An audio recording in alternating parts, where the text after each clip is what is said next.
Surġent tal-Pulizija tressaq il-qorti brabta mal-każ tal-isparatura tal-kuntistabli Paul Sheehan u qed ikun mixli li seta' babas evidenza f'dan il-każ.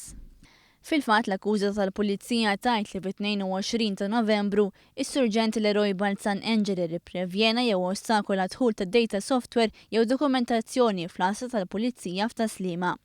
Qed ikun akkużat ukoll li neħħa biddel jew għamel ħsara fuq data software jew dokumentazzjoni u li żvela passwords li l-persuna mhux awtorizzata.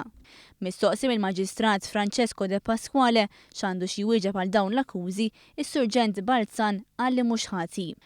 Fil-fatt l-avukat tad-difiża Franco De Bono tenna li l-imputat qed jiġħad l-involviment tiegħu u sostna li kien l-imputat stess li jindika ċerti kameras waqt l-investigazzjoni. Is-Surġent Borg sostna li lanqas biss kien l-asta dakinhar tal-inċident u d-difiża għamlet talba għal ħelsien mill-arrest. Mir-rapporti li deru huwa mifhum li ftit sigħat wara li seħħet l-isparatura, ċerta persuna daħlet fir-rapport tal-inċident u ħassar 4 paragrafi minnu.